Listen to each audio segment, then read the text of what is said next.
Amid the towering pines and snow-capped peaks of Montana's Paradise Valley, where fortunes were forged in blood and sacrifice, a desperate man took a gamble that would forever alter his destiny. Ethan Miller, a hard-working ranch hand with weathered hands and empty pockets, found himself standing before Eleanor Blackwood, the enigmatic 68-year-old mistress of the legendary Raven Creek Ranch. Her proposition was as shocking as it was tempting. Marriage in exchange for wealth, security, and eventually inheritance of one of the most coveted properties in the territory. Their union lasted precisely 12 days before Ethan stumbled upon a hidden chamber beneath the grand house, a discovery so extraordinary it shattered everything he thought he knew about wealth, power, and the true legacy of the Blackwood name. Before we jump back in, tell us where you're tuning in from, and if this story touches you, make sure you're subscribed, because tomorrow I've saved something extra special for you. The winter of 1912 gripped Montana with merciless intent as Ethan Miller trudged through knee-deep snow toward the bunkhouse of the Henderson spread. At 34, his face already bore the permanent creases of a man who'd spent his life exposed to harsh elements and harsher realities. Each exhale created ghost-like clouds in the frigid air as he pulled his threadbare coat tighter, offering little protection against the bitter cold that had settled into the valley. Ethan wasn't supposed to end up like this. The son of a respected horse breeder from Colorado, he'd been raised with modest comfort and dreams of his own ranch someday. His father had taught him everything about horses, how to gentle the wildest stallions, how to read their moods in the flick of an ear, how to trust them with his life. A good horseman never stops learning from the animal, James Miller would say, a piece of wisdom Ethan carried like a talisman. But the influenza epidemic of 1904 had claimed both his parents in a single week, leaving 26-year-old Ethan with a mountain of medical debts and a property that was worth half what his father had paid for it during better times. The bank had shown no mercy. Within months, the Miller property, 3 generations of careful stewardship and dreams, had been auctioned to a cattle baron expanding his empire. For 8 years since, Ethan had drifted from ranch to ranch across 4 states, his reputation as a gifted horse trainer preceding him but never quite translating into the security he sought. He lived in bunkhouses with men half his age, ate at others' tables, and tucked away what meager savings he could, only to see them disappear when his beloved horse, Midnight, needed veterinary care last spring, or when he'd broken his arm falling. From a particularly ornery Mustang, the Henderson outfit had brought in for breaking. Now, with winter setting in early and ranch work slowing to a crawl, Foreman Jenkins had delivered the news that morning with genuine regret. "We're cutting back until spring, Miller. Can only keep the year-rounders. You understand?" He understood. Perfectly. He was expendable, skilled, but not indispensable. The story of his life. The bunkhouse was empty when he entered, the other hands out mending fences after yesterday's storm. Ethan moved to his bunk, recognizable only by the neatly folded blanket and the small wooden box containing his few possessions tucked beneath it. Into his worn canvas bag went 2 shirts, an extra pair of denim trousers, his father's pocket watch that hadn't kept proper time in years, a dog-eared copy of the Virginian that had been his mother's favorite, and the small leather pouch containing exactly $23.40, all that stood between him and complete destitution. As he packed, Hank Peterson, the oldest of the Henderson hands at nearly 60, entered the bunkhouse, stamping snow from his boots. "Heard the news," he said without preamble. "Damn shame, Ethan. You're the best horseman this outfit's seen." "Mika." Ethan nodded his thanks, continuing to pack with methodical precision. "You got somewhere to head?" Hank asked, moving to the wood stove to warm his gnarled hands. "Thought I'd try Pinewood Springs," Ethan replied. "Might be something there." Hank's expression turned thoughtful. "Interesting timing. Fella in town yesterday mentioned the Raven Creek outfit is looking for someone who knows bloodlines. Blackwood's bloodstock manager quit sudden-like last week. Ethan paused. Everyone in the territory knew of Raven Creek Ranch and its formidable owner. Eleanor Blackwood had run the 20,000-acre empire since her husband William's death 15 years prior. While other widows might have sold and retreated to the comfort of city living, Eleanor had instead expanded Raven Creek's holdings and transformed its modest horse breeding program into one that produced some of the finest stock in the country. Raven Creek horses commanded prices that made men like Ethan dizzy just thinking about the figures. "Blackwood won't hire drifters," Ethan said, resuming his packing, "and that's all I am these days." Hank shrugged. "Maybe, but word is she's getting particular about who handles those fancy thoroughbreds she brought in from Kentucky. Wants someone who speaks horse more than someone with papers and references." He pulled a folded paper from his pocket. "Wrote down the details, just in case. Samuel Wilson's the foreman, straight shooter from what I hear." Ethan hesitated before accepting the paper. Raven Creek represented everything he'd once aspired to, and everything that now seemed hopelessly beyond his reach. But winter in Montana was no time to let pride override practicality. He tucked the paper into his shirt pocket. "Appreciated, Hank." The older man nodded. "World's got enough good men sleeping rough without adding you to the count." The following morning, Ethan departed the Henderson ranch astride midnight, his breath and the horses creating twin plumes of vapor in the crystalline air. The temperature had dropped further overnight, the kind of bone-deep cold that made every joint ache and metal burn to the touch. The road to Pinewood Springs stretched before him, 8 miles of snow-covered track winding through stands of lodgepole. Pinewood Springs wasn't much of a town, just a cluster of buildings huddled together as if for warmth against the vastness of the Montana landscape. Main Street consisted of Dalton's General Store, the Frontier Saloon and Hotel, a small bank, Webster's Livery, a church that doubled as schoolhouse 3 days a week, and Dr. Jenkins' medical office with its faded sign promising modern treatments for all ailments. Ethan headed first to the livery, ensuring midnight would have proper shelter while he assessed the town's possibilities. Tom Webster, a barrel-chested man with a perpetually ruddy complexion, looked up from his ledger as Ethan entered. "Fine animal," Webster commented, eyeing Midnight appreciatively. "Morgan stock?" "Morgan Thoroughbred Cross," Ethan replied. "My father's breeding." Webster nodded with newfound respect. $2 a week gets him grain, good hay, and a daily brushing. $3 if you want him exercised regular. Ethan calculated quickly. Even at the lower rate, his funds wouldn't stretch beyond 2 weeks unless he found work immediately. "2 for now," he said, laying the bills on Webster's desk. "I'll handle the exercising." With midnight settled, Ethan made his way to the frontier. The combined saloon and hotel occupied the largest building in Pinewood Springs, a 2-story affair with peeling white paint and windows frosted with elaborate ice patterns. Inside, the air was heavy with the sense of whiskey, tobacco, and the stew simmering on the pot-bellied stove in the corner. Frank Donovan, the proprietor, looked up from wiping glasses as Ethan approached the bar. He was a thin man with a surprisingly gentle demeanor for someone in his profession, known for running the cleanest establishment between Bozeman and Livingston. "Help you?" Donovan asked. "Looking for work and a room," Ethan replied. "Preferably in that order." Donovan's gaze assessed him thoughtfully. "Room's 50 cents a night up front. Work's scarce this time of year, but I could use someone to chop wood and help with maintenance around here. Wouldn't cover the room, but might keep you in meals." It wasn't what Ethan had hoped for, but it was something. Preparing and narrating this story took us a lot of time, so if you are enjoying it, subscribe to our channel. It means a lot to us.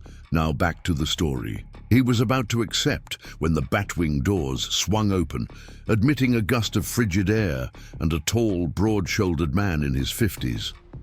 The newcomer stomped snow from his boots and unwound a woolen scarf from around his neck, revealing a face weathered by decades outdoors. His gaze swept the nearly empty saloon before landing on Ethan. "You Miller?" he asked without preamble. Ethan straightened. "I am Samuel Wilson, foreman at Raven Creek." He extended a gloved hand, which Ethan shook firmly. "Hank Peterson sent a boy with a message about you last night. Said you've got a way with difficult horses." Surprise must have shown on Ethan's face as the ghost of a smile touched Wilson's lips. "Small territories have fast grapevines, Miller, especially when someone with your reputation for gentling becomes available." "Didn't realize I had a reputation," Ethan said carefully. 3 years back, the Henderson outfit started producing some of the steadiest cow ponies in the region. "Word gets around," Wilson gestured to a table. "Buy you a coffee, we should talk."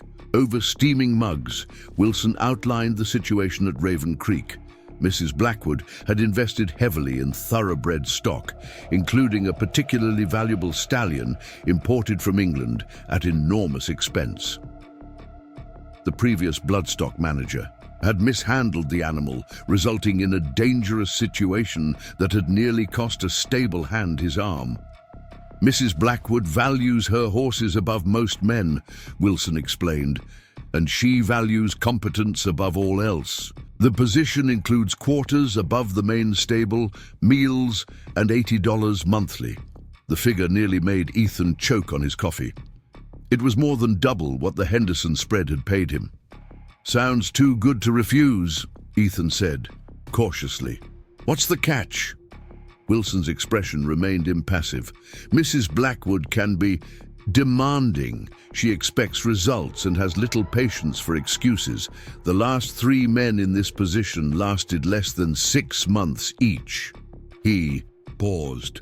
"And there's the matter of Raven Creek's isolation. The ranch house and main compound sit 10 miles beyond Pinewood Springs. Once winter truly sets in, you could go weeks without seeing anyone from town." Ethan considered this. Isolation didn't particularly trouble him, and demanding employers were nothing new. The salary and stability, however, represented an opportunity he couldn't afford to dismiss. "When would Mrs. Blackwood want to meet me?" he asked. "She wouldn't," Wilson replied bluntly. "She's authorized me to make the decision. I've watched you with that Black Morgan of yours, the way you handled him when he spooked at Webster's. Dog. That told me what I needed to know." He extended his hand again. "Position's yours if you want it, starting immediately. We can collect your horse and belongings this afternoon." Ethan hesitated only briefly before grasping Wilson's hand. "I accept." The journey to Raven Creek Ranch revealed glimpses of its magnitude. They passed beneath an imposing wrought iron arch bearing the ranch's name and emblem, a raven with wings outstretched above flowing water. Beyond stretched a landscape transformed by human ambition. Even blanketed in snow, the careful stewardship was evident. Strategically placed windbreaks protected pastures, sturdy fences lined well-maintained roads, and in the distance, smoke rose from multiple chimneys of outbuildings designed with clear purpose and unmistakable quality. "Mrs. Blackwood employs 27 full-time hands," Wilson explained as their wagon crested a rise, plus seasonal workers during calving and harvest. Most live in bunkhouses near their work areas. The North Range men have their own quarters, as do the South Range crews. As they rounded a stand of pines, the main house came into view, and Ethan couldn't suppress a low whistle of appreciation. Raven Creek's heart was a 3-story structure of stone and timber, its numerous windows glowing amber against the darkening afternoon sky. Smaller but no less impressive buildings surrounded it, a carriage house, what appeared to be offices, and finally their destination. The main stables, a long, low building of matched stone with perfect proportions. "Impressive," Ethan murmured. "William Blackwood built the original house when he claimed this land in '82, Wilson said with evident pride. Mrs. Blackwood added the east and west wings after his passing and completely rebuilt the stables 5 years back. No expense spared. The interior of the stables confirmed Wilson's claim. Central heating, a luxury Ethan had encountered only in the finest hotels during his travels, kept the space at a perfect temperature for horses. The stalls were spacious, the flooring designed for optimal drainage, and the tack room resembled a fine library with its polished wood and careful organization. "Your quarters," Wilson said, leading him up a discreet staircase at the far end of the building.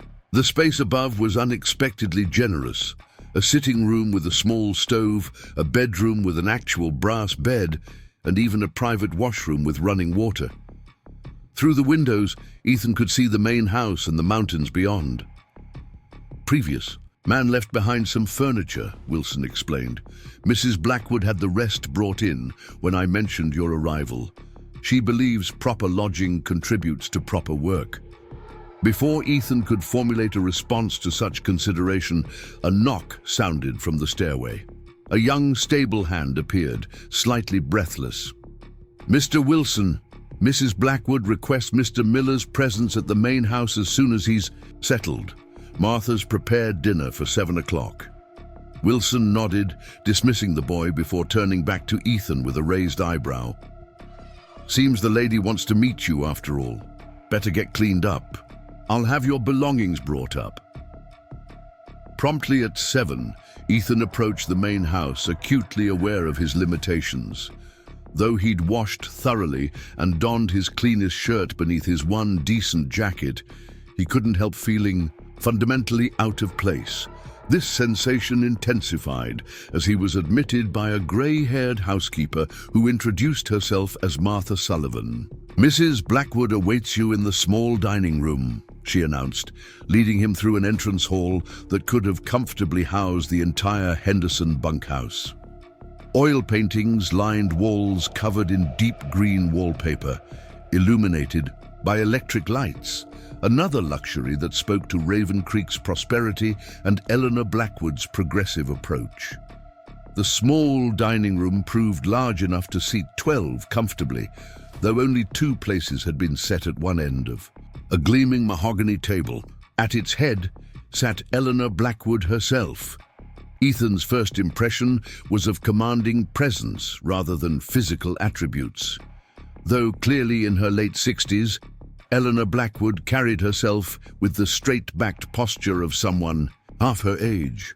Her silver hair was arranged in an elegant knot at the nape of her neck, and her attire, a dinner dress of deep burgundy, spoke of refined taste rather than ostentatious display. But it was her eyes that truly arrested attention, a penetrating blue that seemed to assess and categorize everything they surveyed. "Mr. Miller," she said, her voice surprisingly melodious. "Please be seated." Ethan took the indicated chair. To her right, fighting the urge to check if he'd tracked mud onto the oriental carpet beneath his feet. "Samuel speaks highly of your abilities with horses," she continued as Martha efficiently served a soup course, particularly difficult ones. "I find most difficult horses are simply misunderstood, ma'am," Ethan replied carefully. "They're reacting to fear or confusion, not malice." Something that might have been approval flickered in those keen eyes. An enlightened perspective. My late husband shared similar views. He believed force accomplished nothing that patience couldn't achieve. More permanently, throughout the meal, far finer fare than Ethan had experienced in years, Eleanor Blackwood questioned him about his background, his experience with different breeds, and his approach to training. Her inquiries were precise, knowledgeable, and clearly designed to probe the depth of his expertise. Not once did she mention his recent circumstances or the obvious gap between his station and the opulence surrounding them. As dessert was served, a delicate apple tart, Eleanor shifted the conversation unexpectedly. "Tell me, Mr. Miller, what do you know of Raven Creek's reputation in the territory?" The question carried subtle weight. Ethan considered his response carefully. "I know it produces some of the finest horses and cattle in Montana, that it's efficiently managed and financially sound." He paused. "And that you've expanded its operations substantially since assuming control after Mr. Blackwood's passing, when many expected you to sell." Eleanor nodded slightly. "Accurate, if incomplete. And what rumors have you heard? Please speak freely. I value honesty above flattery." Ethan met her gaze directly. "That you're a fair but demanding employer. That you've turned down numerous offers of marriage since becoming a widow. And that some in the territory find it unusual for a woman of your position to maintain such independence." To his surprise, this frank assessment elicited a genuine smile, transforming her severe features momentarily and hinting at the beauty she must have possessed in youth. Diplomatic yet truthful, refreshing. She set down her dessert fork with precision. "Mr. Miller, I didn't invite you to dine merely to discuss horsemanship. I have a proposition of an entirely different nature." The unexpected turn sent a ripple of unease through Ethan. "Ma'am, I'm 68 years old," Eleanor stated matter-of-factly. "I have no children, no close relatives with the capability or interest to continue what William and I built here. Raven Creek represents 3 decades of vision and effort, Mr. Miller. I refuse to see it carved up by speculators or mismanaged into ruin after my death." She leveled that penetrating gaze at him again. "I need an heir, Mr. Miller. Someone with the practical knowledge to preserve Raven Creek's standards, but without competing interests or entanglements. Someone who understands the value of what has been created here beyond its monetary worth." Ethan's confusion must have shown on his face as Eleanor continued with characteristic directness. "I'm proposing marriage, Mr. Miller, a union that would secure your position legally as my husband and eventual inheritor of Raven Creek Ranch in its entirety." The room seemed to tilt slightly. Ethan gripped the edge of the table, certain he had misheard or misunderstood. "Marriage?" he repeated incredulously. "Mrs. Blackwood, we've only just met. I'm your employee and 34 years my junior." "Yes," she interrupted calmly, "which is precisely the point. You would outlive me by many years, providing stable stewardship for Raven Creek when I no longer can." She rose from her chair with fluid grace, moving to the window that overlooked the ranch's central compound, now silvered by moonlight on snow. "Let me be perfectly clear about what I'm offering and what I expect," she continued. "This would be a marriage of convenience and mutual benefit. You would assume the Blackwood name, learn every aspect of Raven Creek's operations under my guidance, and eventually inherit one of the most valuable properties in Montana. In exchange, I require only 3 things: complete loyalty to Raven Creek's interests, discretion regarding our arrangement, and respect for boundaries I will clearly establish." She turned back to face him. "We would maintain separate quarters and separate lives within these walls, Mr. Miller. This is a business proposition, nothing more." Ethan found his voice at last. "Why me? Surely there are others more qualified." "I've had years to consider this decision," Eleanor cut in. "I need someone with genuine expertise in ranching but no existing property or family complications. Someone young enough to provide long-term stability for Raven Creek, but mature enough to be taken seriously in business matters." Her gaze was unflinching. "And someone whose current circumstances might make such an unconventional arrangement acceptable." The assessment was brutally honest, but not unkind. Ethan understood precisely what she meant. His desperate situation made him an ideal candidate for her purpose. "What if I refuse?" he asked quietly. "Then you remain Raven Creek's bloodstock manager with my complete confidence, assuming the position proves satisfactory to both of us," she replied without hesitation. "This conversation will never be referenced again." Ethan stood, needing physical movement to process the extraordinary proposal. The practical advantages were undeniable: security, position, eventual wealth beyond anything he could achieve through conventional means. Yet the arrangement felt fundamentally unnatural, a transaction masquerading as what should be life's most intimate commitment. "I would need time to consider," he said finally. "Until tomorrow morning," Eleanor countered. "The winter session of territorial court begins next week.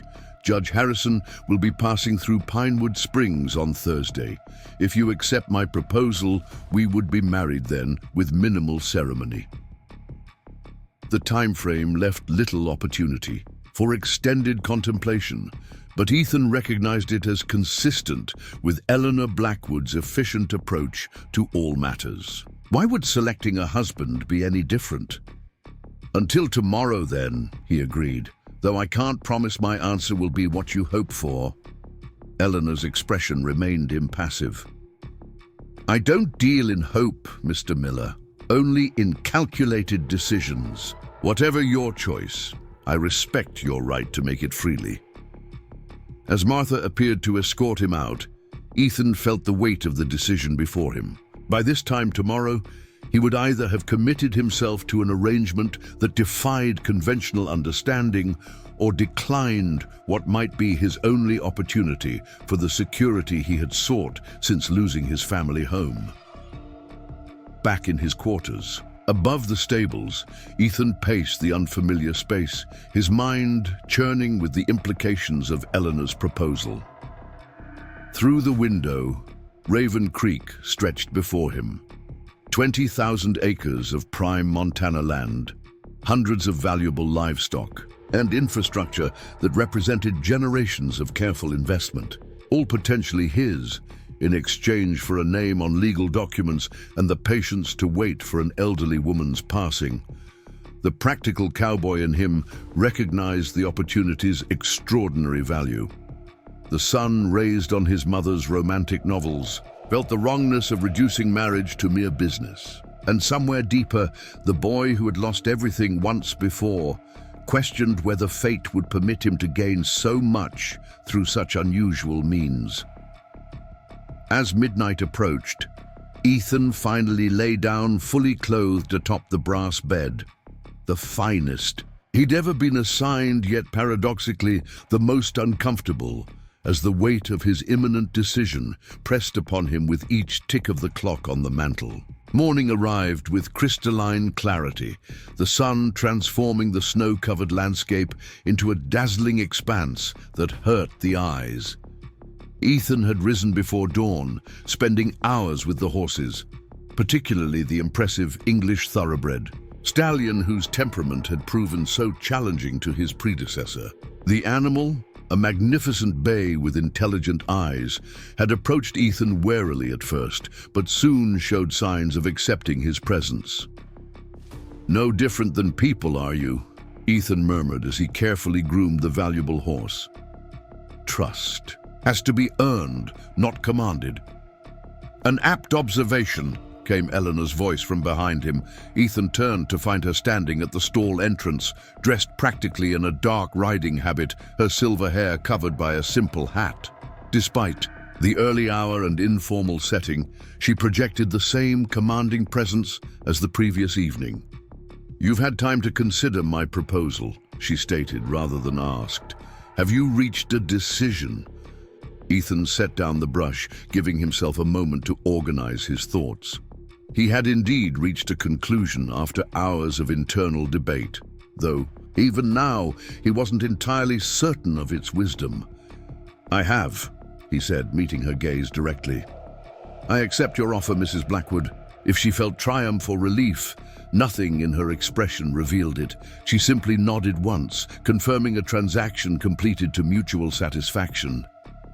"Very well. Martha will help you move your belongings to the West Wing this afternoon.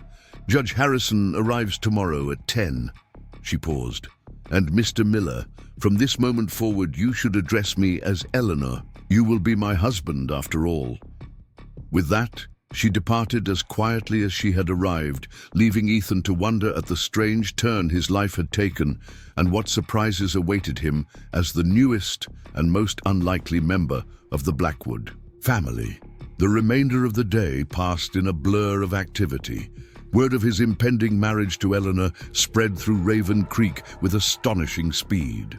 Ethan noticed subtle changes in how the ranch hands regarded him, some with newfound respect, others with barely concealed suspicion.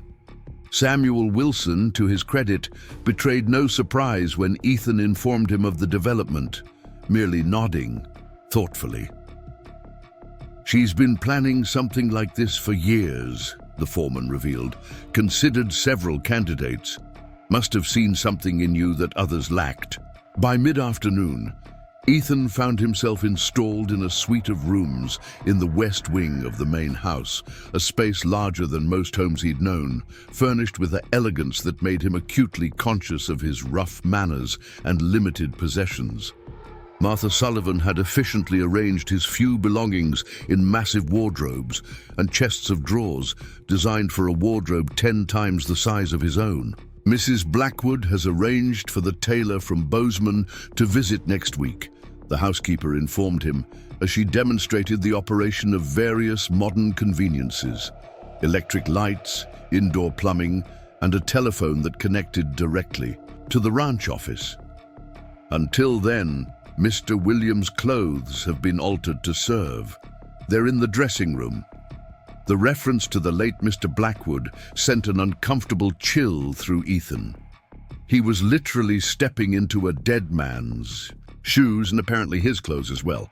"How long did you work for the Blackwoods, Mrs. Sullivan?" he asked, hoping to glean some insight into the household he was joining. "Since before they were the Blackwoods," she replied cryptically. "I came west with Miss Eleanor, Mrs. Blackwood, that is, when she was barely 20. Been with her 48 years now." This revelation sparked Ethan's curiosity. She wasn't born here. Martha's expression suggested she was weighing how much to reveal. "Boston, originally. Her father was Nathaniel Harrington, shipping magnate. Old money, but not much of it left by the time she came of age. Family fell on hard times after the war." She straightened a pillow with practiced efficiency.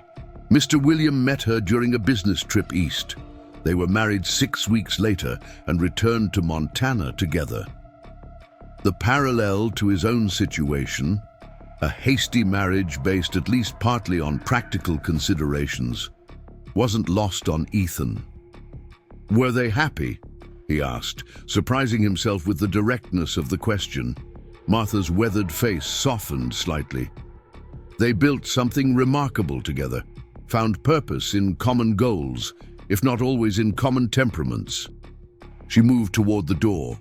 "Dinner will be served at 7, Mr. Miller. Mrs. Blackwood prefers punctuality." That evening's meal proved less formal than the previous one, though still conducted with the precise etiquette that seemed to govern all aspects of life at Raven Creek. Eleanor outlined plans for the next day's ceremony, a brief civil proceeding, with only essential witnesses, followed by a small reception for the ranch's senior staff. "I've had papers drawn up by my attorney," she explained, passing a folder across the table. "A marriage contract that specifies the terms of our arrangement. I'd ask you to review it tonight and raise any concerns before Judge Harrison arrives." Ethan accepted the folder, again struck by the businesslike nature of what traditionally would be a deeply personal commitment. "Do you have family who should be informed?" he asked, realizing how little he knew of her life beyond Raven Creek. A flicker of something, pain perhaps, crossed Eleanor's face before the composed mask returned. My family connections are long severed, Mr. Miller. There is no one to inform. The statement, delivered with such finality, discouraged further inquiry. Instead, they discussed practical matters, Ethan's ongoing responsibilities with the horses, meetings with various department heads to familiarize him with ranch operations, and upcoming business decisions requiring attention. The Northern Pacific is proposing a spur line that would cross our eastern grazing lands, Eleanor explained. Their initial offer for right-of-way access is insultingly low. I've scheduled a meeting with their representatives next month in Helena. You should accompany me to observe the negotiations. The casual way she included him in significant business matters confirmed the seriousness of her intentions. This wasn't merely a legal maneuver to secure an heir. She genuinely planned to prepare him for managing Raven Creek's complex affairs. Later, alone in his new quarters, Ethan examined the marriage contract by lamplight. The language was precise, the terms exactly as Eleanor had outlined. Upon her death, he would inherit Raven Creek Ranch in its entirety, with certain provisions for long-time employees.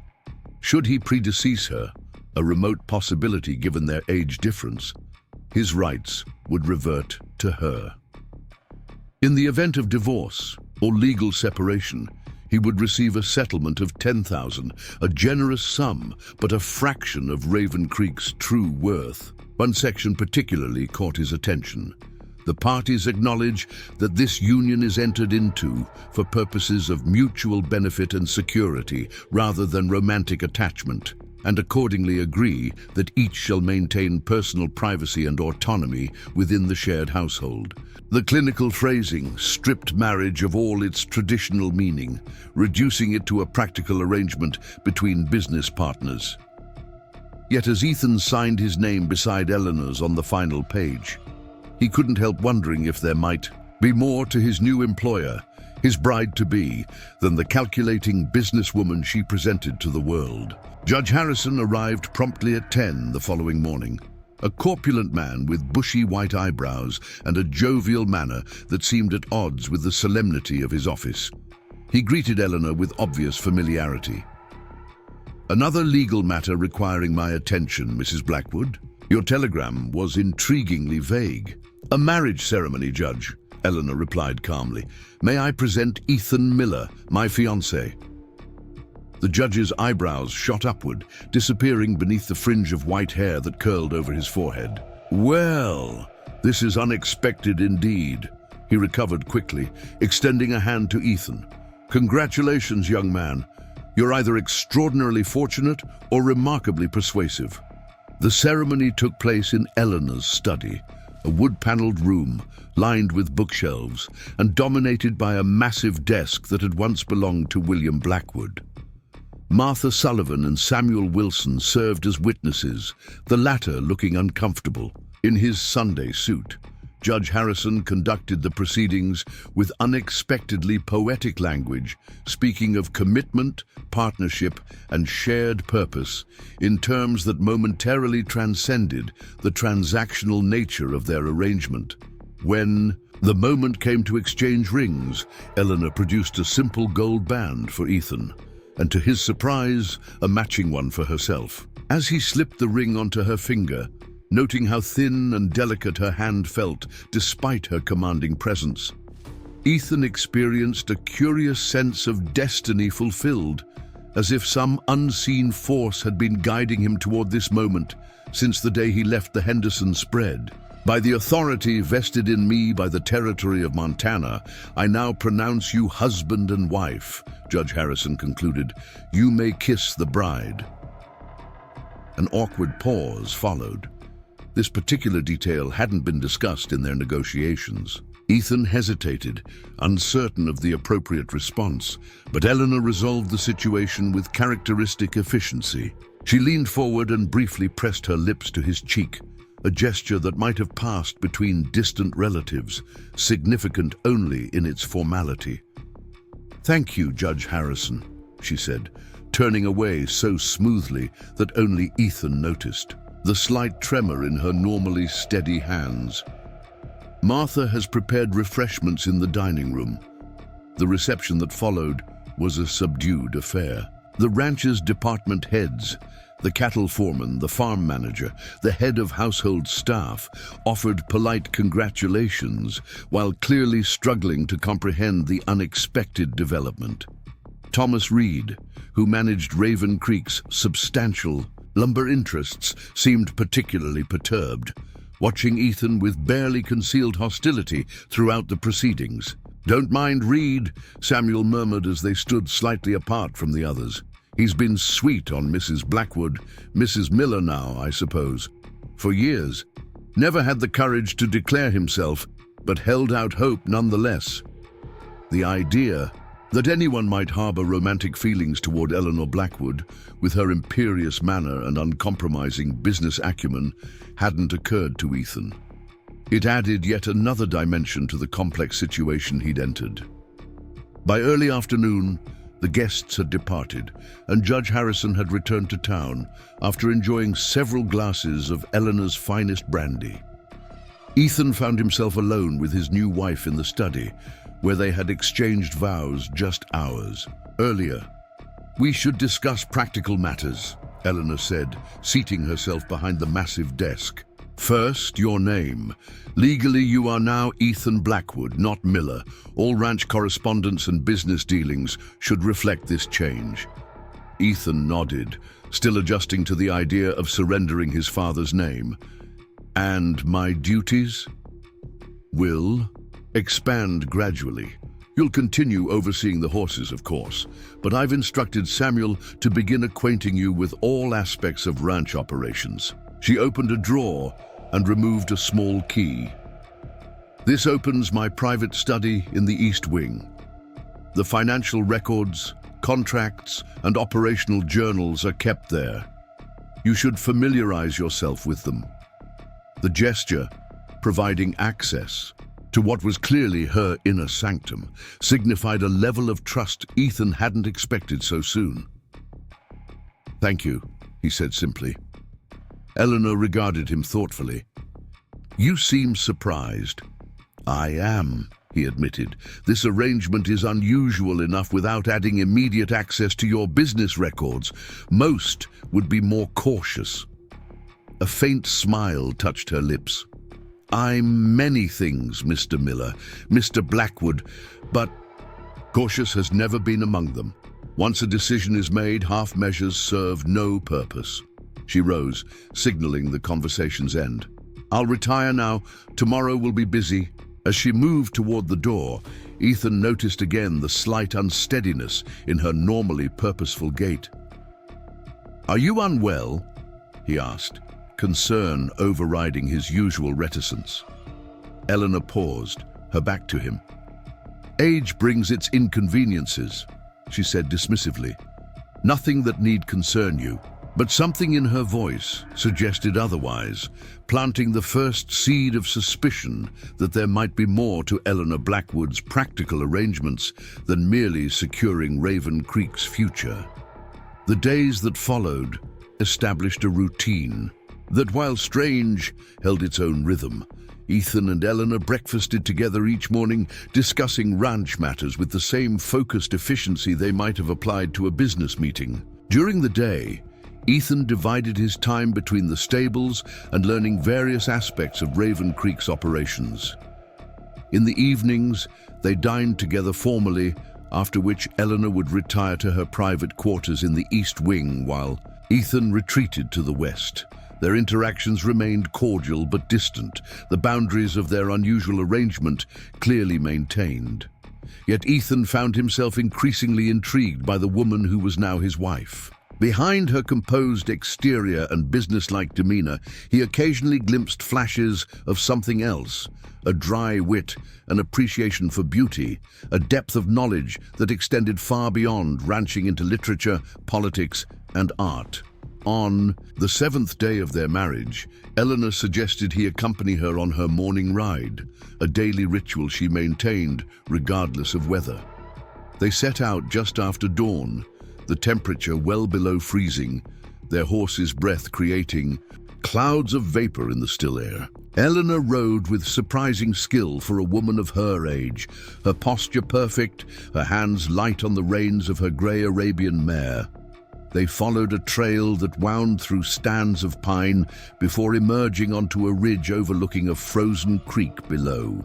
In the distance, the mountains rose against a sky so intensely blue it almost hurt to look at it. Eleanor reined her horse to a stop, surveying the landscape with evident satisfaction. "William and I stood on this spot the day we decided to build. Raven Creek," she said unexpectedly. He had claimed the land but was considering selling to investors from Chicago. I convinced him of its potential. It was the first time she had voluntarily shared anything personal about her late husband or their history. Ethan remained quiet, sensing there was more to come. "He wanted to call it Blackwood Ranch," she continued, a hint of amusement in her voice. "So predictable. I insisted on something that captured the essence of the place." She gestured toward a large black bird circling lazily above the creek. "The ravens were here long before us and will remain long after. The creek provides life. Together, they represent permanence and sustenance, what we hope to build." "You succeeded," Ethan said quietly. Eleanor turned to study him, her keen eyes searching his face. Perhaps the true measure of success is what endures beyond one's lifetime. That remains to be seen. They rode in companionable silence for nearly an hour before returning to the ranch compound. As they approached the stables, Eleanor swayed slightly in her saddle, a momentary lapse in her usually perfect balance. Ethan moved his horse alongside hers, ready to provide support if needed, but she recovered quickly, her expression daring him to comment. He said nothing, but the incident reinforced his growing suspicion. Something was wrong with Eleanor Blackwood's health, something she was carefully concealing beneath her show of strength and self-sufficiency. The possibility that she might be genuinely ill cast their marriage arrangement in a new light, suggesting urgency beyond mere planning for an eventual succession. That evening, a telegram arrived from Helena requesting Eleanor's presence at an emergency meeting of the Montana Cattlemen's Association. Travel in the dead of winter was treacherous, but as one of the association's most influential members, her attendance was deemed essential. "I'll depart tomorrow," she announced over dinner. "The journey should take 2 days in current conditions. I'll likely be gone a week or more." Ethan nodded, surprised by the twist of concern he felt at the prospect of her traveling in such harsh weather. "Will Samuel accompany you?" "No, he's needed here, particularly with the North Range fence repairs." She set down her fork with precision. "This will be your first test as master of Raven Creek in my absence. The staff has been instructed to treat your directives as they would mine." The responsibility was both unexpected and daunting. For all his experience with ranch work, Ethan had never managed an operation of Raven Creek's size and complexity. "I'll do my best," he promised. "I expect nothing less." Eleanor rose from the table. "Now, if you'll excuse me, I need to prepare for the journey." Later that night, unable to sleep, Ethan found himself drawn to the library, a room he'd visited only briefly during his introduction to the house. The space was impressive, its walls lined floor to ceiling with leather-bound volumes, a massive fireplace dominating one wall, comfortable leather chairs arranged invitingly before it. As he browsed the shelves, Ethan was surprised by the diversity of the collection. Alongside practical texts on agriculture, animal husbandry, and business management were classics of literature, philosophy, and history. Many bore notations in a precise feminine hand that he recognized as Eleanor's. He selected a volume of Thoreau and settled into one of the chairs, absorbed in reading until the grandfather clock in the hallway chimed midnight. As he rose to return the book to its shelf, a sound caught his attention, a soft thud, followed by what might have been a muffled cry, coming from somewhere beyond the library walls. Ethan crossed the library quietly, listening intently. The sound had come from the direction of the East Wing, Eleanor's private domain. Concern overrode his respect for the boundaries she had established. He moved into the darkened hallway, guided only by the faint moonlight filtering through occasional windows. The corridor leading to the East Wing was unfamiliar territory. Unlike the public areas of the house with their ornate furnishings and artwork, this passage was notably austere, its walls bare save for a series of architectural drawings that appeared to be original plans for Raven Creek's various buildings. Another sound reached him, a glass breaking followed by labored breathing.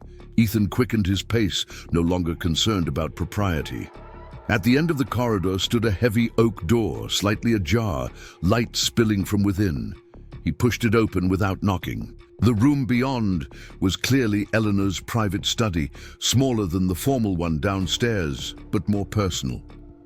A fire burned low in the grate, casting flickering shadows across walls lined with maps and ledgers. And there, on the Aubusson carpet, lay Eleanor herself, one hand clutching at a desk for support, the other pressed against her chest, her face contorted in pain. "Eleanor!" Ethan rushed forward, kneeling beside her.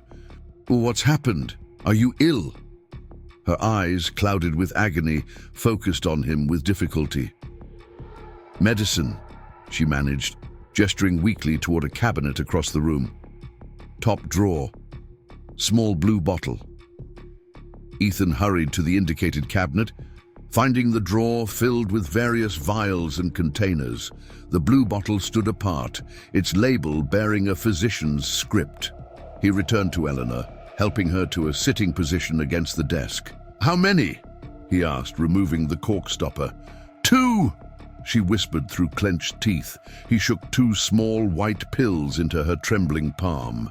She placed them under her tongue, closing her eyes as if focusing all her remaining energy on the simple act of absorbing the medication. Long minutes passed, the only sounds in the room their breathing and the occasional pop from the dying fire. Gradually, the rigid tension in Eleanor's body began to ease. The hand pressed against her chest relaxed slightly, and color returned to her ashen face. Her eyes opened, finding Ethan's with a mixture of relief and something that might have been embarrassment. "Help me to the chair," she requested, her voice stronger though still uncharacteristically fragile. Ethan lifted her with care, surprised by how light she felt in his arms, as if beneath the commanding presence she projected was a physical form grown insubstantial.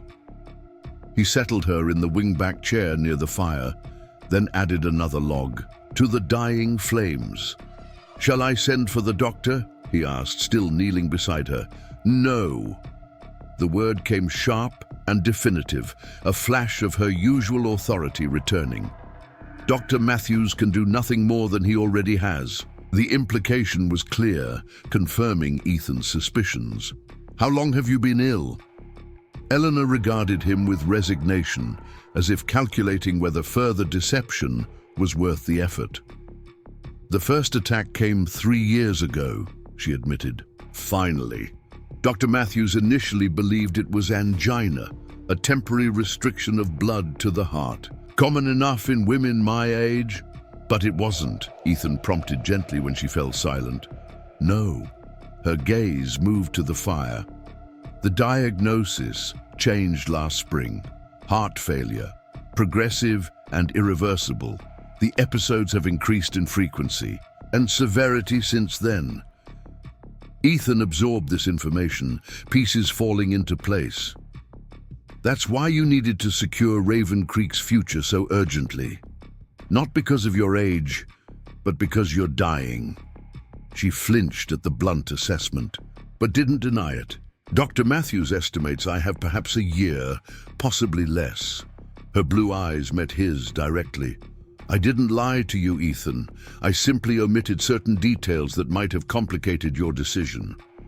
The revelation should have angered him, being manipulated into a marriage with a woman whose death was more imminent than he'd been led to believe. Yet Ethan found himself moved instead by her determination to protect what she had built, even as her own life slipped away. "Does anyone else know?" he asked. "Martha suspects, I think. She's been with me too long not to notice the changes." Eleanor straightened in her chair, visibly gathering her composure. "I would prefer this remains between us. The staff respects strength, not infirmity." Ethan nodded, understanding her pride, even if he questioned the wisdom of such secrecy. "The Cattlemen's Association meeting. You can't possibly travel in this condition." "I must," she insisted. "My absence would spark precisely the kind of speculation I've worked to avoid. Besides, the issues under discussion directly impact Raven Creek's water rights. It's too important to delegate." "Then I'll accompany you," Ethan said decisively. "Samuel can manage here for a week."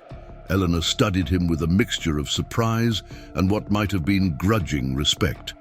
"That wasn't our arrangement. Your place is here, learning the operation." "Our arrangement was marriage," Ethan countered quietly. "Whatever your reasons for proposing it, whatever limitations you placed on its meaning, I gave my word before a judge and witnesses. I won't let you risk your health traveling alone in winter conditions." Something shifted in Eleanor's expression.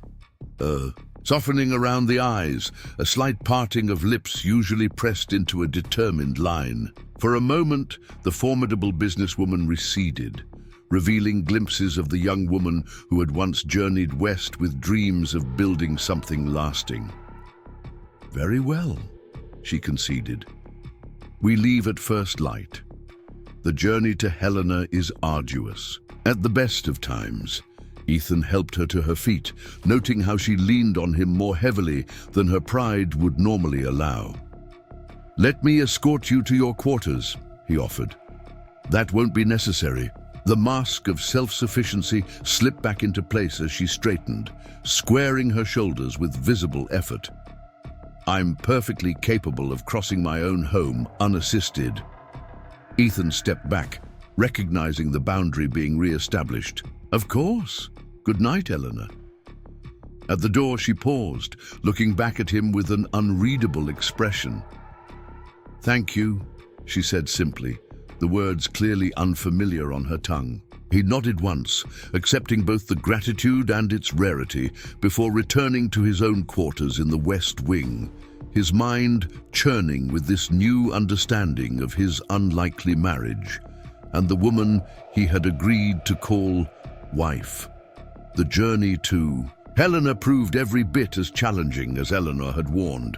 They departed Raven Creek before dawn, in a sturdy sleigh equipped for winter travel, Martha having packed provisions sufficient for several days should the weather turn against them.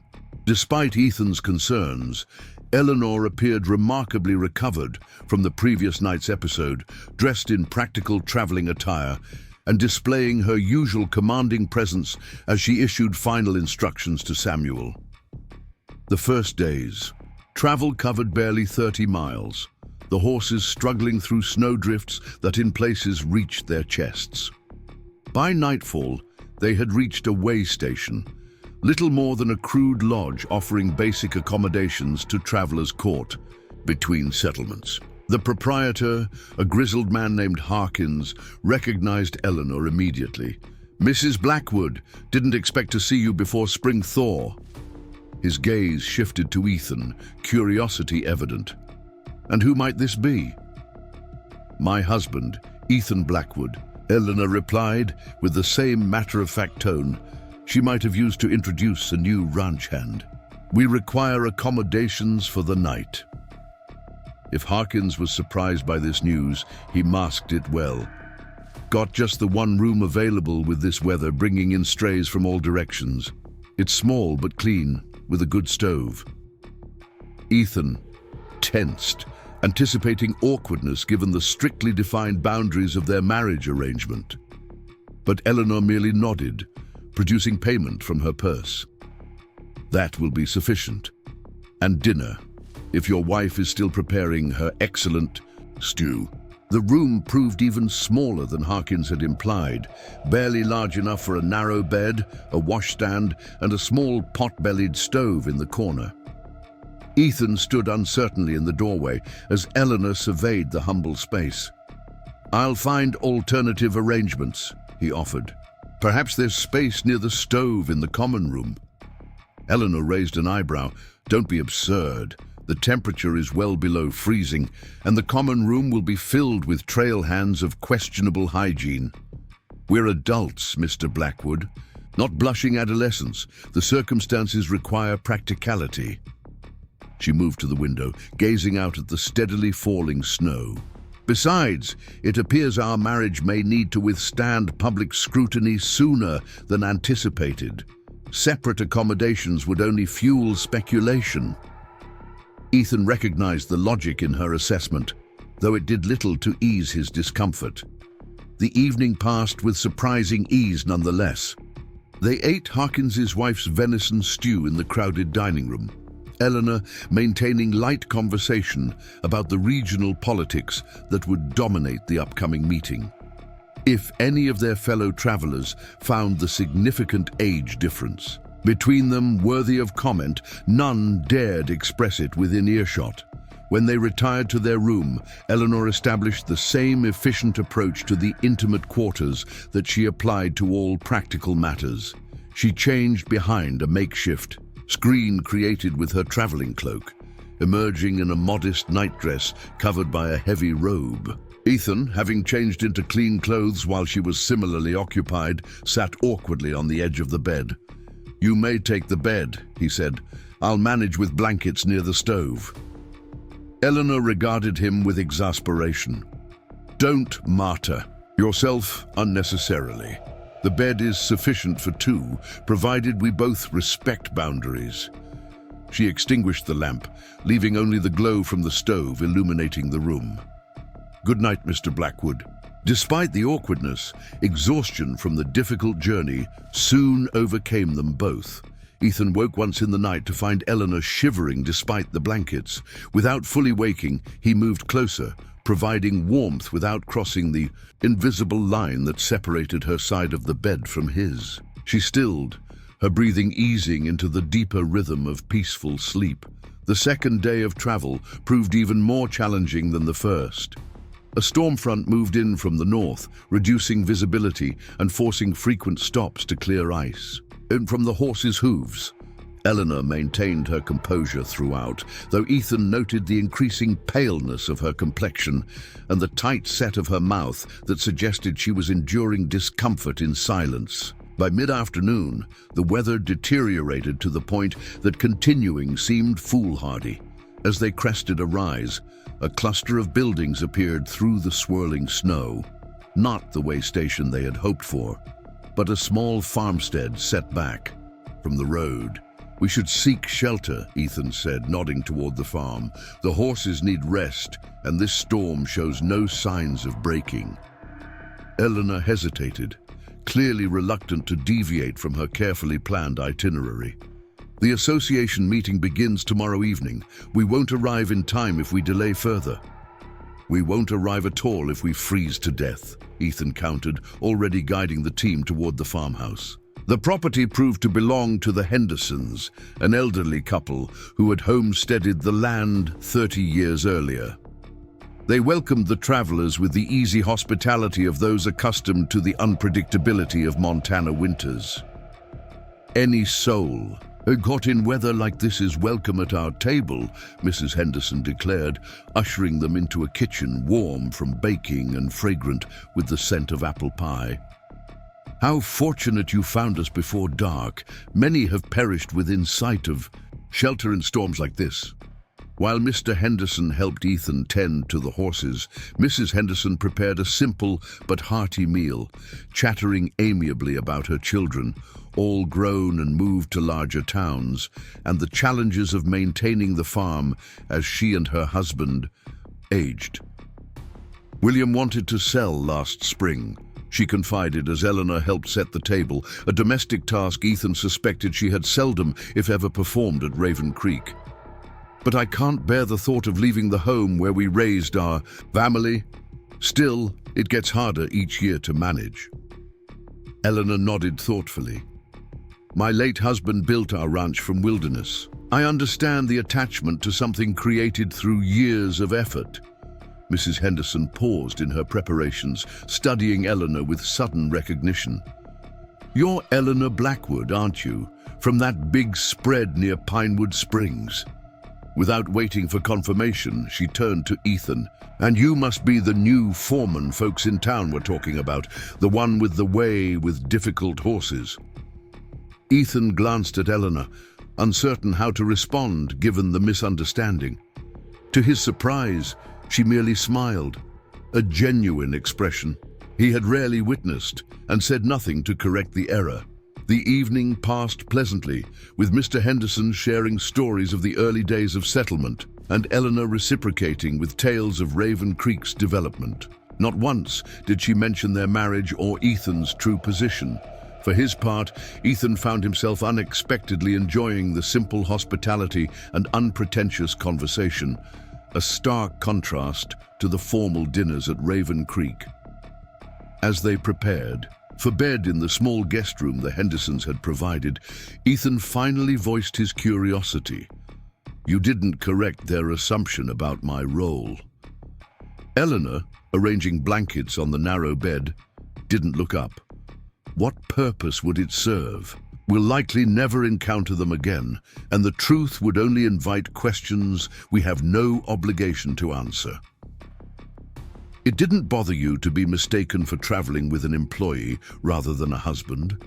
He pressed. She paused, considering his question, with the same thoughtfulness she applied to business matters. Our arrangement exists for specific practical purposes, Mr. Blackwood. Outside those parameters, labels matter little to me. Her gaze met his directly. Does it bother you to be mistaken for an employee rather than acknowledged as my husband? Adoom, the question caught him off guard. Did it bother him? The answer wasn't as straightforward as he might have expected. Not in the way you might think, he said slowly. But it made me realize how unusual our situation truly is. To the world, beyond Raven Creek will always be an oddity, subject to misconceptions and judgments regardless of the truth. Eleanor's expression softened fractionally. The world beyond Raven Creek has always held little interest for me, beyond its utility, in building what matters. She resumed her preparations for sleep. Tomorrow we'll reach Helena, where appearances must be maintained more carefully. For tonight, we're simply travelers seeking shelter from the storm. The simplicity of this perspective, so at odds with her usual complexity, struck Ethan as revealing more about Eleanor Blackwood than perhaps she intended. Beneath the businesswoman's calculating exterior lived a woman remarkably unconcerned with social conventions, focused instead on the substance of her goals rather than how they appeared to others. Morning brought clearing skies and temperatures, cold enough to freeze breath into crystalline patterns. After a breakfast of Mrs. Henderson's sourdough pancakes and home-cured bacon, they departed with promises to stop again should their travels bring them back this way. The remaining journey to Helena passed without incident, though Ethan noted Eleanor's increasing fatigue as the miles stretched on. Helena in 1912 represented Montana's aspirations toward metropolitan significance, a bustling city of nearly 15,000 souls, with electric streetlights, paved main thoroughfares, and imposing buildings that housed territorial government offices and businesses. The Grand Western Hotel, where the Cattlemen's Association would convene its meeting, dominated a corner of Last Chance Gulch, its 4 stories of red brick and elaborate stonework declaring its importance to all who passed.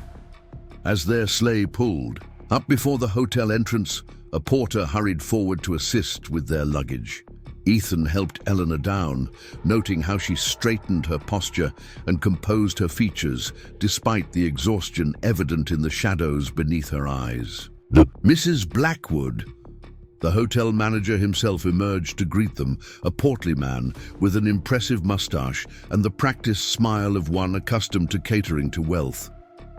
We had begun to worry the weather might prevent your arrival. Several others have been delayed. It would take more than snow to keep me from these proceedings, Mr. Hargrove, Eleanor replied, her voice carrying the authority that seemed an essential part of her public persona. May I present my husband, Ethan Blackwood? If Hargrove was surprised by this introduction, he concealed it admirably. A pleasure, sir. We've prepared your usual suite, Mrs. Blackwood, with additional accommodations as requested in your telegram. The suite proved to be a lavishly appointed set of rooms on the hotel's top floor, offering views of the city and the mountains beyond. A sitting room with elegant furnishings connected to 2 bedrooms, an arrangement that returned them to the separate quarters they maintained at Raven Creek. The meeting begins at 7 with a dinner for association members and their wives, Eleanor explained as she reviewed correspondence that had been delivered to the room. Several matters of significance are on the agenda, including proposed legislation affecting water rights and grazing permits on federal lands. Ethan, who had been gazing out at the unfamiliar cityscape, turned back to her. What's my role here? I know little about territorial politics or the legal intricacies of these issues. Or observation primarily, she replied without looking up from her papers. These gatherings are as much about alliances and influence as they are about policy. It's important you understand the power dynamics that affect Raven Creek's interests. She set aside the documents. You should also prepare for curiosity about our marriage. The news will have reached Helena through various channels. How do you want me to address questions?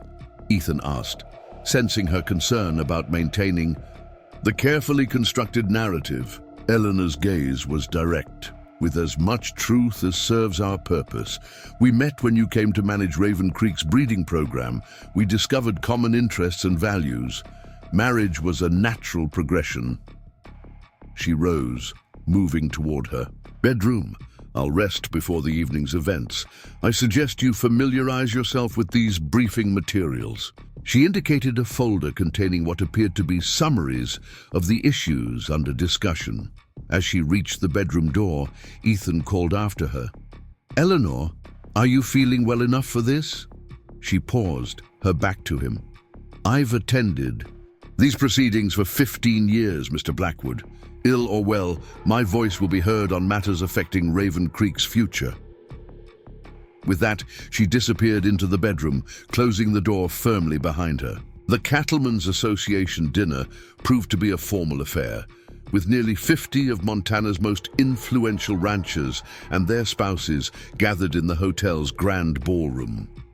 Ethan, dressed in evening clothes that had belonged to the late William Blackwood, hastily altered by Martha before their departure, felt acutely aware of his outsider status as Eleanor made introductions around the room. Charles, may I present my husband, Ethan Blackwood. Ethan, Charles Winthrop owns the Crossbar Ranch near Billings. We've been negotiating a breeding arrangement involving his Hereford bulls and our stock. Winthrop, a barrel-chested man with a florid complexion, examined Ethan with undisguised curiosity. Blackwood, eh? Relation to William? By marriage only, Ethan replied, offering the practiced response Eleanor had suggested. I had the honor of continuing his legacy at Raven Creek. The evening proceeded in similar fashion. Introductions, carefully modulated explanations of their relationship, and discussions of ranching matters that gradually shifted toward the political concerns that had brought them to Helena. Throughout, Eleanor maintained her commanding presence, though Ethan noticed she ate little and occasionally pressed her hand discreetly to her chest when she thought no one was observing. During the after-dinner socializing, Ethan found himself Separated from Eleanor as various association members drew her into intense conversations about the upcoming votes. Left momentarily alone, he was approached by a tall, distinguished gentleman with silver hair and penetrating grey eyes. "So you're the young man who somehow persuaded Eleanor Blackwood to relinquish her famous independence," the man said without preamble. "I confess myself intrigued.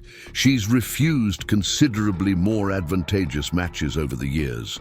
Something in his tone, a hint of condescension beneath the superficial charm, put Ethan instantly on guard.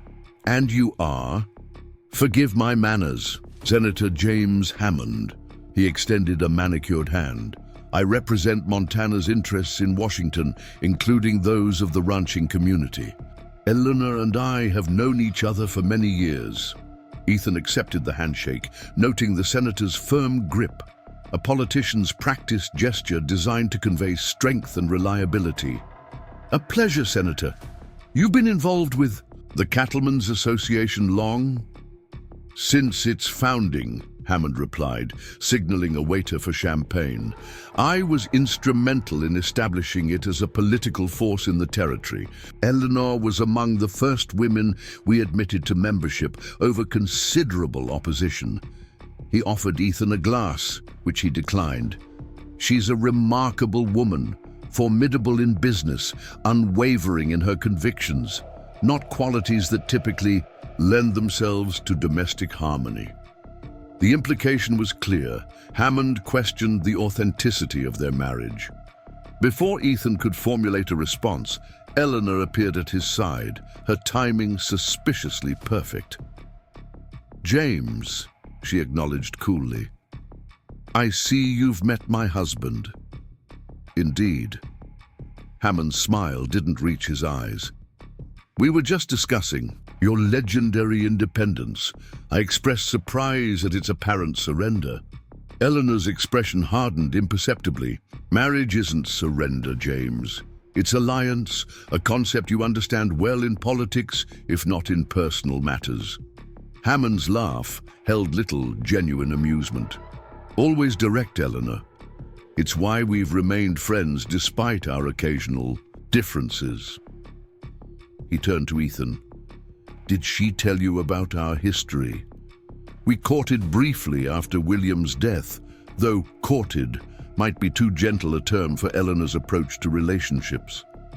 "The past holds little interest for me," Ethan replied evenly. "I'm more concerned with Raven Creek's future." "As you should be," Hammond agreed, though his gaze remained fixed on Eleanor, especially given certain challenges on the horizon. The legislation regarding water rights could significantly impact properties like Raven Creek that depend on watershed access across multiple jurisdictions. Eleanor's chin lifted slightly, a subtle tell Ethan had begun to recognize as her reaction to perceived threats. "My concerns regarding that legislation are precisely why I've made the journey, despite difficult conditions. I trust you'll consider the amendments I've proposed." "Always, my dear. Your insights are invaluable, however." Hammond paused meaningfully. "Unconventional, your personal choices may be." With a slight bow, he moved away to join another group, leaving an uncomfortable silence in his wake. Ethan studied Eleanor's profile, noting the tight set of her jaw and the pallor that had returned to her complexion during the exchange. "You and the senator have history," he observed quietly. "Ancient history," she replied dismissively.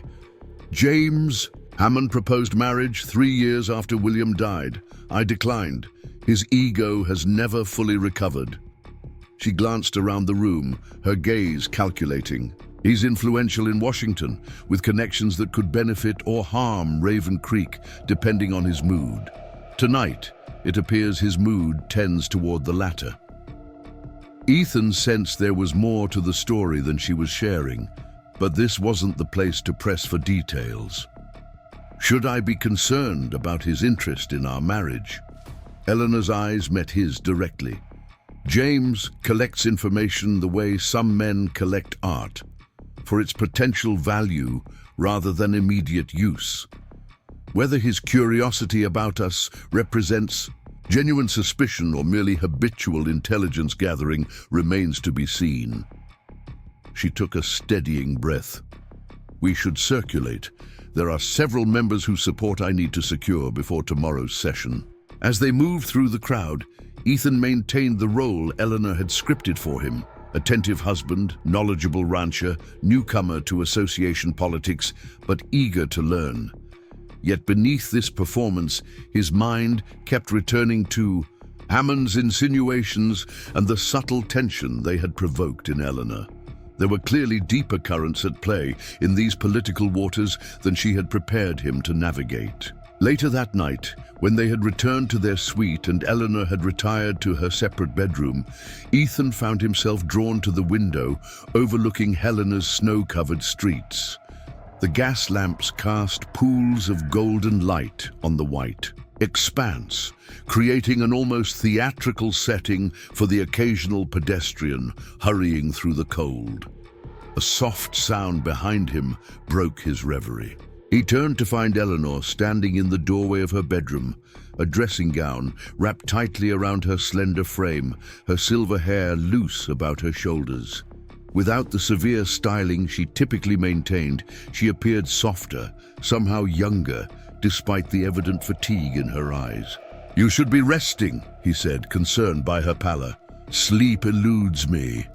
She moved to join him at the window, gazing out at the night scene.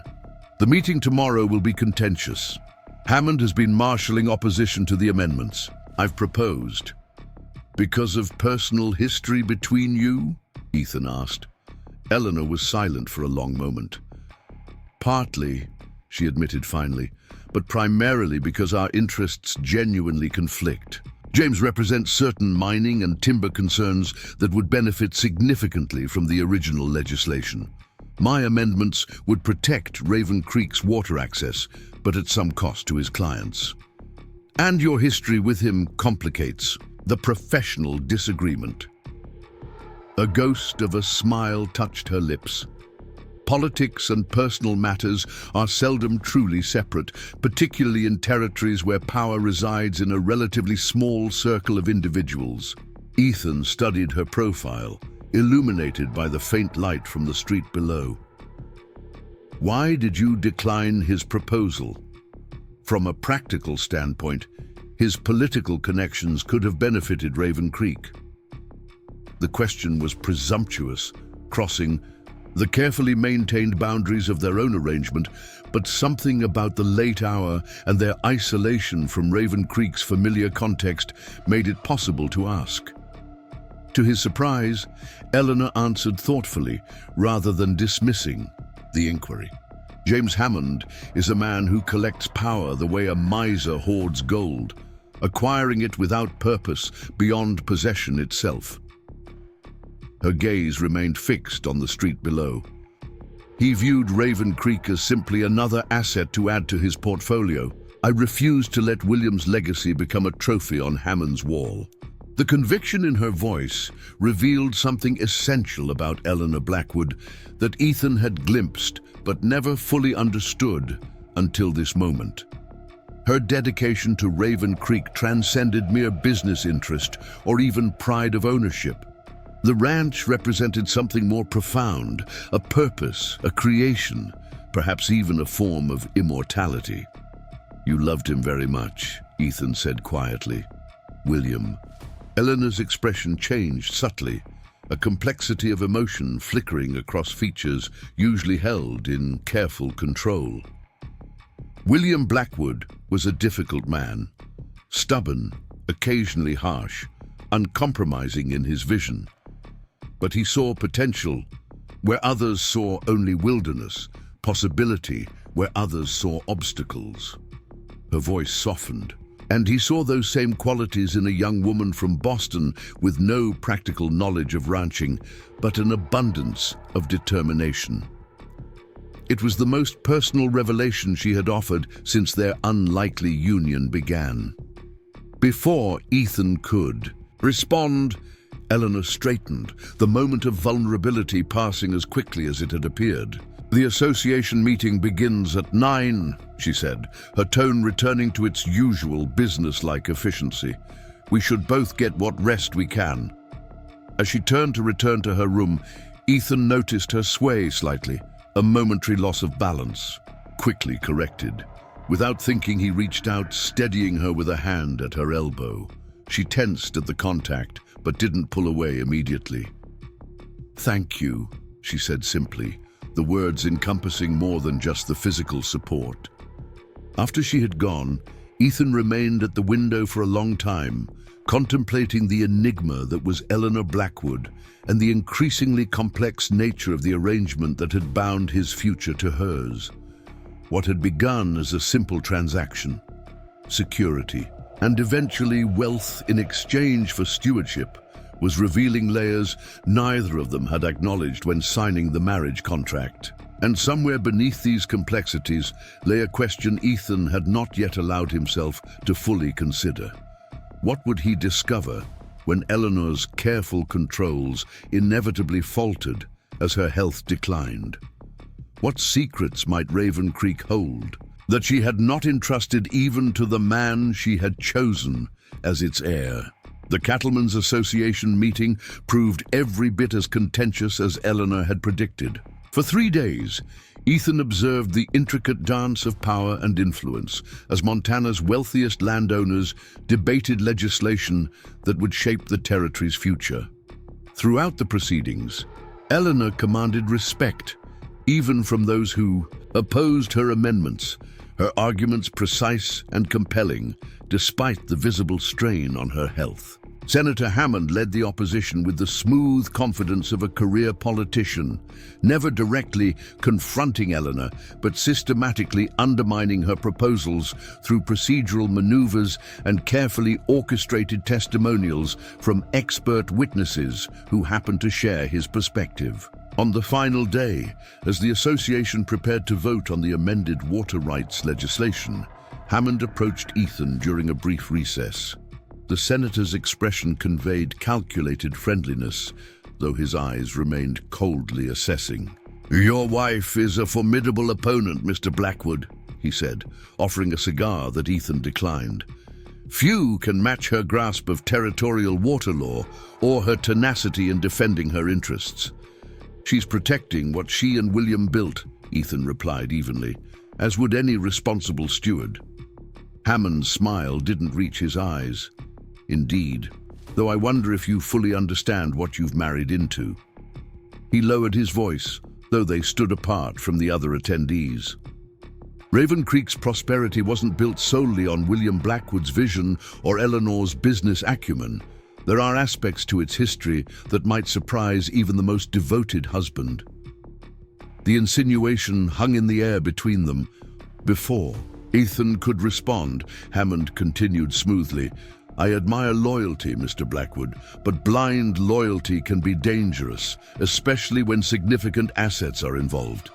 He patted Ethan's shoulder with false camaraderie. "Should you ever wish for a more complete understanding of Raven Creek's foundation, my door is always open."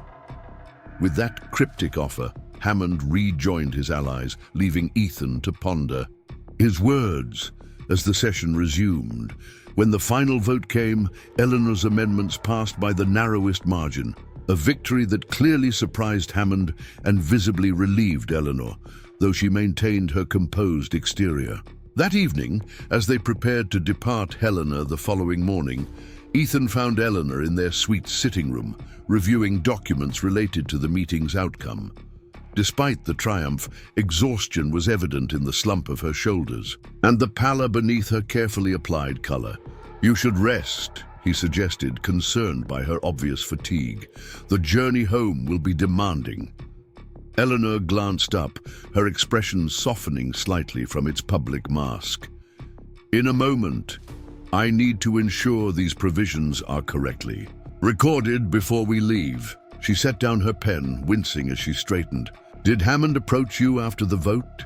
He seemed unusually interested in your movements." Ethan hesitated, uncertain whether to share the senator's veiled implications. "He did. He suggested there might be aspects of Raven Creek's history I don't fully understand. A flicker of something, alarm perhaps, or resignation crossed Eleanor's features before her composure returned. James Hammond collects other people's secrets the way some men collect hunting trophies. He believes information is power, particularly information that might compromise one's opponents. Is there something about Raven Creek I should know? Ethan asked directly. Something that Hammond might use against us? Eleanor's penetrating gaze assessed him carefully, as if measuring his trustworthiness against some internal standard. After a long moment, she sighed. A rare display of vulnerability from a woman who prided herself on unfailing strength. Every substantial fortune in this territory was built on choices others might question, if examined through the lens of hindsight, she said finally. William made such choices in Raven Creek's early days. I made others after his death. None were illegal by the standards of their time, but some might appear problematic viewed through contemporary moral frameworks. It wasn't a complete answer, but it was more candor than she typically offered about Raven Creek's foundations. Before Ethan could press further, Eleanor rose with careful deliberation. We should both rest. Tomorrow's journey requires strength. Neither of us will have if we continue this conversation. She moved toward her bedroom, but paused at the door. Hammond is a dangerous enemy, Ethan.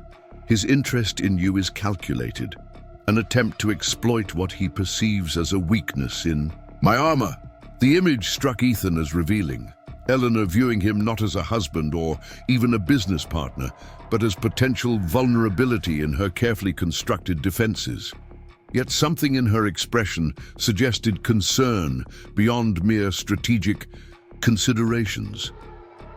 Whatever Hammond thinks he knows, Ethan said quietly, it doesn't change my commitment to our arrangement. Raven Creek's future remains my priority, as it is yours. Relief flickered briefly across Eleanor's features, so quickly he might have imagined it, before she nodded once and disappeared into her room. The journey back to Raven Creek proved mercifully uneventful, with clear skies and temperatures that, while cold, were not dangerously so. They traveled in relative silence, Eleanor conserving her strength and Ethan absorbed in thoughts of Hammond's insinuations and the unspoken complexities that lay beneath Raven Creek's prosperous surface. Their return to the ranch was marked by a flurry of activity. Samuel reporting on operations during their absence, Martha fussing over Eleanor's evident fatigue, various department heads seeking decisions on matters postponed during the owner's absence. Through it all, Eleanor maintained her commanding presence despite Ethan's concerns about her health. 3 days after their return, as a fresh snowfall blanketed the ranch, Ethan was reviewing breeding records in the stables when Samuel Wilson approached, his expression uncharacteristically troubled. "Mr. Blackwood?" the foreman began, still adjusting to addressing Ethan by his new surname. "There's something you should know. During your absence, some men were seen near the north boundary, surveyors by the look of their equipment." Ethan frowned. "Surveyors? On Raven Creek land? Just outside our property line, actually, on federal land that borders our northern pastures."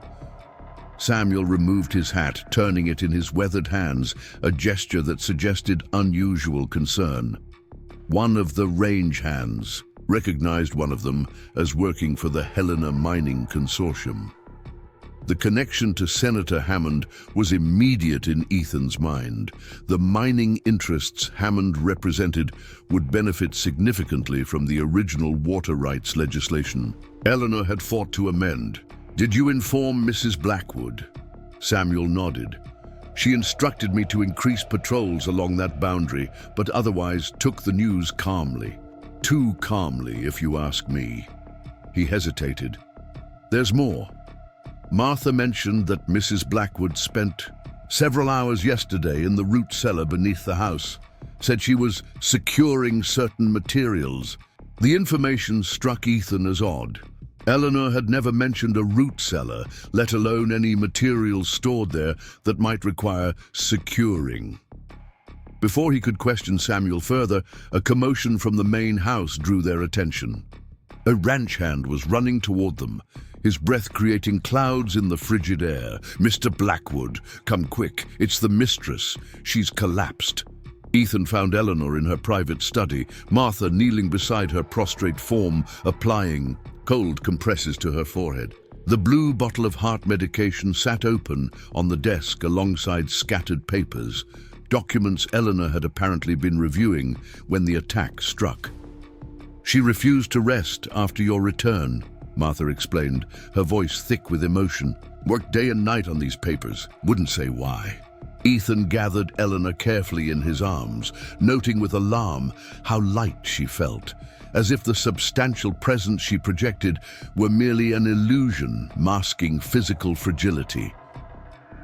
"Send for Dr. Matthews immediately," he instructed as he carried her to her bedroom. For 3 days, Eleanor drifted between unconsciousness and brief periods of wakefulness as Dr. Matthews administered various treatments with increasingly grim expressions. During one lucid interval, she gripped Ethan's hand with surprising strength. "The papers," she whispered, her voice barely audible. "In my study, the blue folder." Her eyes, clouded with pain yet intensely focused, held his. "The root cellar. You must see. Understand." Before Ethan could question her, she slipped back into unconsciousness. When Dr. Matthews emerged from examining her that evening, his expression confirmed what Ethan had begun to suspect. "The end is approaching more rapidly than I anticipated," the physician said quietly. "The strain of the journey was too much. For her weakened heart, I've done all medically possible, but..." He placed a sympathetic hand on Ethan's shoulder. "Make her comfortable. That's all any of us can do now." That night, as snow fell silently outside Eleanor's window, Ethan maintained vigil by her bedside. Martha had finally been persuaded to rest, leaving him alone with the woman who had, through a strange twist of fate, become his wife just 12 days earlier. In sleep, Eleanor's features relaxed from their usual stern composure, revealing glimpses of the young woman who had journeyed west decades ago with dreams of building something lasting.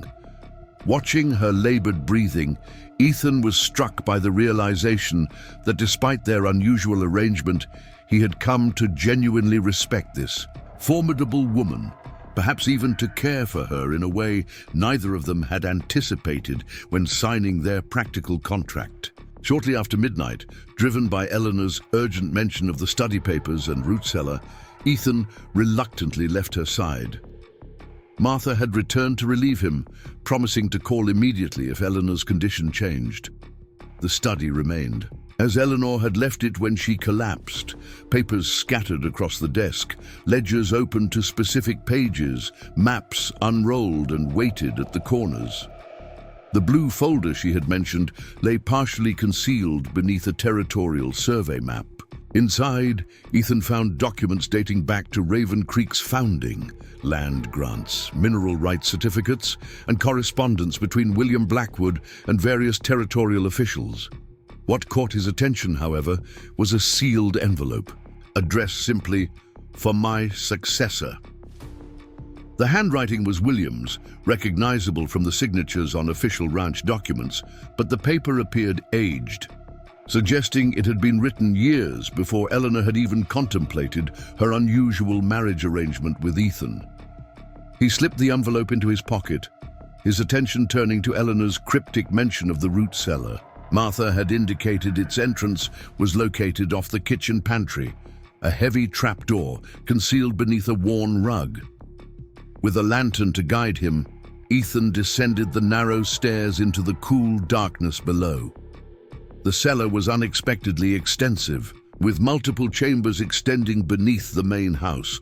The first contained what one would expect, preserved foods, wine, and root vegetables stored for winter. But beyond this practical space, a heavy door led to a second chamber that clearly served a different purpose entirely. Here, filing cabinets lined the walls, alongside shelves containing leather-bound journals and document boxes marked by year. A large table dominated the center of the space, currently covered with papers similar to those in Eleanor's study. Property, maps, legal documents, and what appeared to be geological surveys. One map in particular had been prominently displayed, held open by weighted corners. It showed Raven Creek's northern boundary, the area where Samuel had reported surveyors working, with handwritten notations indicating mineral deposits and underground water sources. Parts had been circled in red ink, with arrows connecting to notations in Eleanor's precise handwriting. HMC claims, Hammond connection, and most cryptically, original arrangement at risk. As Ethan examined the documents, a pattern began to emerge, one that connected Senator Hammond's mining interests, the contested water rights legislation, and the surveyor's sudden appearance at Raven Creek's northern boundary. But the full picture remained elusive, dependent on context and history he didn't yet possess. His gaze fell on a small iron safe tucked into the corner of the room. Unlike the filing cabinets, which stood unlocked, this container was clearly designed to secure particularly sensitive materials. Ethan knelt before it, noticing that the dial was set to specific numbers, as if someone had begun to open it but been interrupted. On impulse, he tried turning the handle. To his surprise, the safe opened, revealing a single document case inside. The label read simply, Blackwood Hammond, 1897. Ethan carried his discoveries back to Eleanor's bedroom, where Martha reported no change in her condition. Setting the lantern on the bedside table, he opened William's sealed letter first, his instincts suggesting it might provide context for the other materials. The letter, dated 1896, opened with a directness reminiscent of Eleanor's own communication style. To whoever follows me as steward of Raven Creek. If you are reading this, Eleanor has deemed you worthy of the complete truth regarding this ranch's foundation. It is a burden I never wished for her to bear alone, though her strength continues to astonish me even after 20 years of marriage. Raven Creek's prosperity was built upon a discovery I made in 1882, a significant gold deposit in what is now our Northern Territory. Rather than report this finding to the territorial authorities, I secured the land through various means, some of which circumvented regulations regarding mineral rights claims. James Hammond, then a young lawyer representing territorial mining interests, discovered my deception. Rather than expose it, he proposed an arrangement. His silence in exchange for a percentage of any future mining proceeds and influence in territorial water access decisions. For years I maintained this devil's bargain, allowing Hammond to build his political career partly on the foundation of my secret. Upon my death, the full knowledge and responsibility passed to Eleanor, who has managed the situation with greater wisdom and integrity than I ever possessed. The true wealth of Raven Creek lies not in its visible holdings, but beneath the northern ridge, wealth that legally belongs to the territory rather than the Blackwood name. Whatever Eleanor has planned for this knowledge, know that she acts to protect not merely property, but the lives and livelihoods of all who depend on Raven Creek's continued operation. William Blackwood. The revelation cast Hammond's interest in their marriage, and his veiled threats about Raven Creek's foundation in stark relief. Ethan opened the document case from the safe, finding inside the original agreement between William and Hammond, along with decades of correspondence documenting their complicated relationship. Most significantly, he found recent geological surveys, suggesting the gold deposits extended far beyond Raven Creek's boundaries onto adjacent federal lands.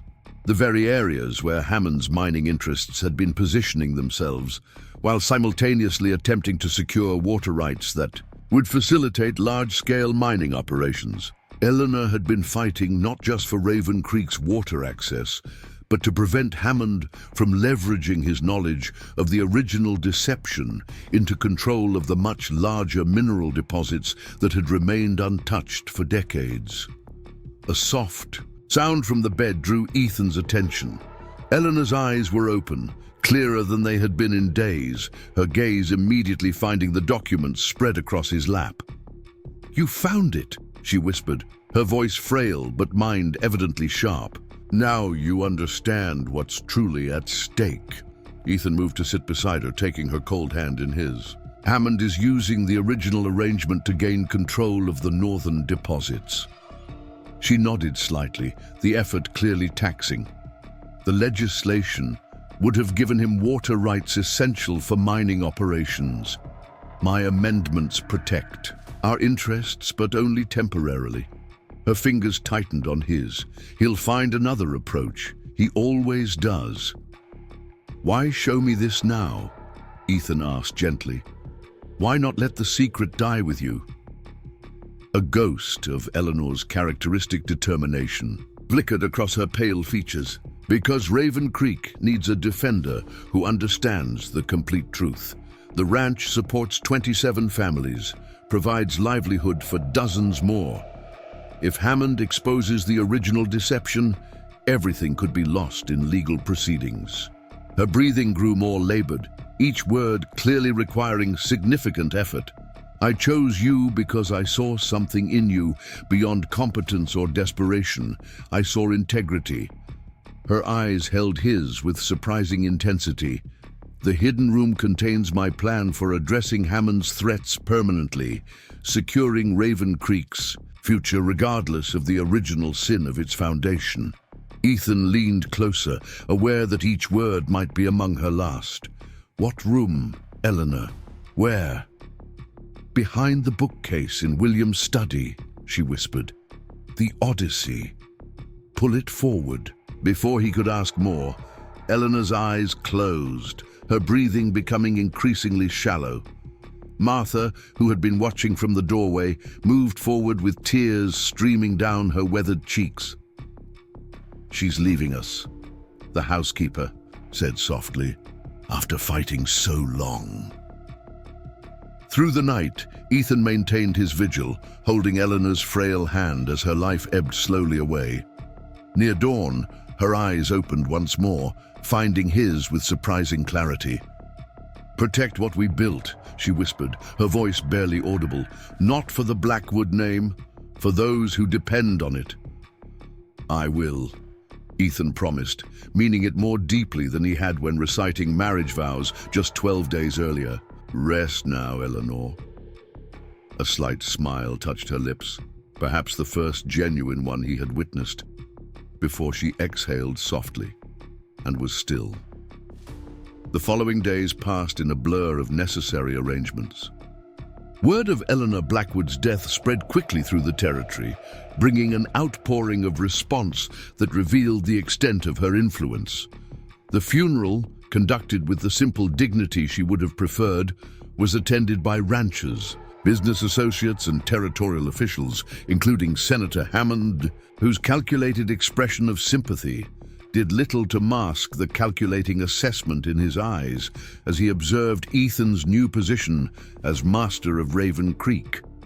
It was only after the mourners had departed and the ranch settled into uneasy adjustment to its new reality that Ethan finally explored Eleanor's cryptic final reference. In William's study, a room that had been maintained but seldom used since his death, Ethan located the copy of the Odyssey on the bookshelf. When pulled, it triggered a mechanism that revealed a concealed doorway leading to a small windowless chamber. Inside, he discovered Eleanor's final legacy, detailed documentation of Hammond's decades of political manipulation, evidence of his use of inside information to benefit mining interests at public expense, and most damaging, proof of his involvement in manipulating land surveys to benefit his corporate clients. Alongside these materials lay Eleanor's meticulously crafted plan, a proposal to establish the Northern Territory as a conservation trust, permanently protected from mining development in exchange for Raven Creek relinquishing certain mineral claims. The legal framework had been prepared by attorneys in San Francisco, unknown to Hammond and beyond his influence. Most remarkably, Eleanor had included a personal letter to Ethan, written in the days before their journey to Helena, when she must have sensed her time growing short.